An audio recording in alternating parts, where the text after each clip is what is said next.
வணக்கம் அன்பு நண்பர்களே, அனைவருக்கும் வணக்கம். இன்றைக்கி நம்ம இந்த ஒரு வீடியோவில் தமிழக முதலமைச்சர் மு.க.ஸ்டாலின் அவர்கள் சமூக பாதுகாப்பு திட்டத்தின் கீழ் பயன்பெறும் முதியோர்கள், விதவைகள் மற்றும் மாற்றுத்திறனாளிகளுக்கு மார்ச் மாத ஓய்வூதியத்துடன் கூடுதலாக 2000 கோடைக்கால சிறப்பு நிதி வழங்கப்படும் என்று அறிவித்துள்ளார். இதன் மூலம் முதியோர்கள் மற்றும் விதவைகளுக்கு மொத்தமாக 3200 ரூபாயும், மாற்றுத்திறனாளிகளுக்கு 3500 முதல் 4000 ரூபாய் வரையிலும் வங்கி கணக்கில் நேரடியாக செலுத்தப்பட்டுள்ளது. இந்த சிறப்பு நிதியானது கலைஞர் மகளிர் உரிமை திட்டத்தின் கீழ் பெண்களுக்கு வழங்கப்பட்டதைப் போலவே விளிம்பு நிலையில் உள்ள மற்ற மாற்று பயனாளிகளுக்கும் பயனளிக்கும் வகையில் நடைமுறைப்படுத்தப்பட்டுள்ளது.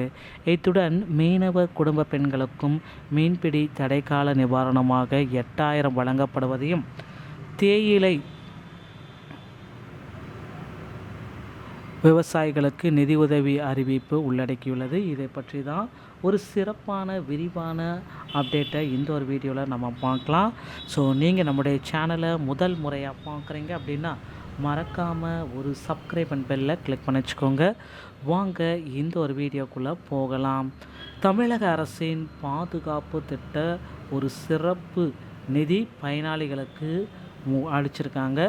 மார்ச் மாதத்தில் இந்த சிறப்பு நிதி முதியவர்கள் மற்றும் கைம்பெண்கள், விதவைகள், ஓகேங்களா, வழக்கமான ஓய்வூதியம் 1200, சிறப்பு ஓய்வூதியம் 2000 மற்றும் 3200 ஓய்வூதியம் இவர்களுக்கு வழங்கப்படும்.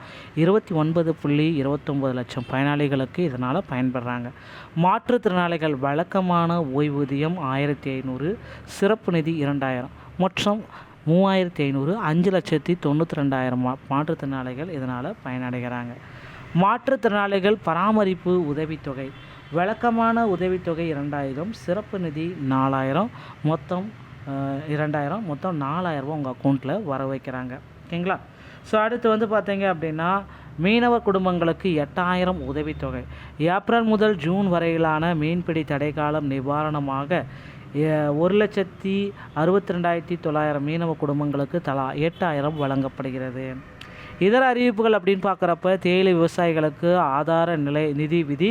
நீலகிரி மாவட்டத்தைச் சேர்ந்த 14,870 தேயிலை விவசாயிகளுக்கு 8.53 கோடி நிதி பசும் தேயிலை ஆதார விலையாக வழங்கப்பட்டு உள்ளது. ஸோ இப்போ பணத்தை எப்படி தான் நம்ம பெறோம் சார், எங்கே சார் நம்ம இந்த பணத்தை பெறது அப்படின்னு பார்க்குறப்ப நேரடி வங்கி பரிமாற்றம், பிஎம் கிசான் போல் இந்த நேரடி வங்கி பரிமாற்றம் டிபிடி முறையில் உங்கள் அக்கௌண்ட்டுக்கு வரவு வைக்கிறாங்க. So bank transfer, direct bank transfer, ஓகேங்களா, உங்கள் வங்கி கணக்குடன் ஆதார் எண் இணைக்கப்பட்டிருந்தால் டிபிடி தொகை நேரடியாக உங்கள் கணக்கில் வரவு வைக்கப்படும். ஒருவேளை உங்கள் கணக்கில் ஆதார் அட்டை இணைக்கப்படலை அப்படின்னா உங்களுக்கு பார்த்திங்கன்னா திரும்பவும் பார்த்திங்கன்னா போஸ்ட் ஆஃபீஸ் மூலமாக வர வைக்கிறதுக்கு வாய்ப்பு இருக்குது. அஞ்சல் வழி வங்கி கணக்கு முறையாக இல்லாதவர்களுக்கு வழக்கம் போல் தபால் காலர் மூலம் மணி ஆர்டர் என்ற சிறப்பு நிதி வீட்டிற்கே வந்து சேரும். இதுதான் தற்சமயம் பார்த்திங்கன்னா உங்கள் அக்கௌண்ட்டில் எப்படி நீங்கள் இந்த பணத்தை பெறுவது அப்படின்றத ஒரு சின்ன அப்டேட்டை தான் நான் இப்போ உங்களுக்கு சொல்லியிருக்கேன். இது எல்லா விவசாயிகளுக்குமே இது பொருந்தும் அப்படின்றது தகவலாக இருக்குது மக்களே. ஸோ இந்த மாதிரி தேயிலை குறித்த அப்டேட்கள் அனைத்துமே நீங்கள் உடனுக்குடன் நீங்கள் பெறணும் அப்படின்னு நீங்கள் நினச்சிங்க அப்படின்னா ஸோ நீங்கள் நம்முடைய சேனலை ஒரு சப்ஸ்கிரைப் அண்ட் பெல்லை கிளிக் பண்ணி வச்சுக்கோங்க. ஸோ இந்த ஒரு வீடியோ உங்களுக்கு பிடிச்சிருந்தால் நீங்கள் நம்முடைய சேனலை சப்ஸ்கிரைப் அண்ட் பெல்லை கிளிக் பண்ணி வச்சுக்கோங்க. மீண்டும் ஒரு நல்ல தகவலோடு நான் உங்களை சந்திக்கிறேன். நன்றி, வணக்கம்.